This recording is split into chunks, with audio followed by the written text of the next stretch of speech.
हर राह पे खुशियाँ बेशुमार हो, हर पल खूबसूरत हो, हर दुआ में आप हो, जिंदगी के हर लम्हों में खुशियों की बौछार हो। भोजपुर के स्टार गर्ल यामिनी सिंह के सूर्या भोजपुरी के तरफ से जन्मदिन के ढेर सारा शुभकामना। आज मौका भी बा और दस्तूर भी, त काहे ना यामिनी सिंह के कुछ खास पल पर नजर डालल जाए।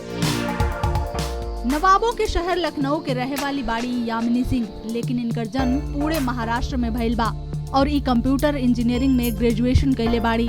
यामिनी सिंह पेशे से एगो फैशन डिजाइनर हैं। भोजपुर के यंग स्टार अरविंद अकेला कल्लू के साथ है फिल्म पत्थर के सनम से भोजपुर में कदम रखली। ये फिल्म डिजिटल प्लेटफॉर्म पर रिलीज कैल जा चुकल बा, जेकरा के 15 मिलियन से ज्यादा व्यूज मिल चुकल बा। एकरा अलावा कल्लू के साथ फिल्म छलिया में ई जोड़ी जबरदस्त रोमांस करत दिखल। ई जोड़ी भोजपुर के फेवरेट जोड़ियन में शुमार है। कल्लू यामिनी के एक से एक फिल्म पाइपलाइन में बा। वैली हसीना नंबर 1 एक से एक फिल्म भोजपुर के नाम कैले बाड़ी, जेकरा में भोजपुर के जुबली स्टार निरहुआ के साथ लल्लू की लैला और पवन सिंह के साथ उनकर ड्रीम प्रोजेक्ट बॉस में भी काम कर चुकल बाड़ी।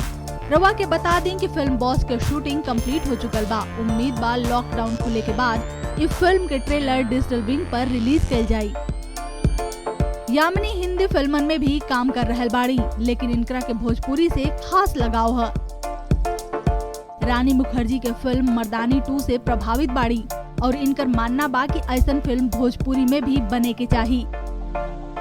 यामिनी के पंजाबी फिल्म में भी काम करे के सपना है। त दर्शक लोग रउआ लोगन के यामिनी के अभी कई अलग अलग जोनर के फिल्मन के दीदार हुई, लेकिन लॉकडाउन खुले के बाद।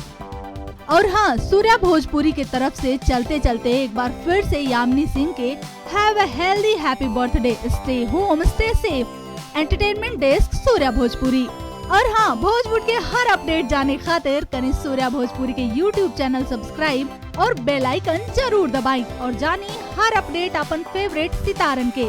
और देखत रही सूर्या भोजपुरी अंदाज भोजपुरिया।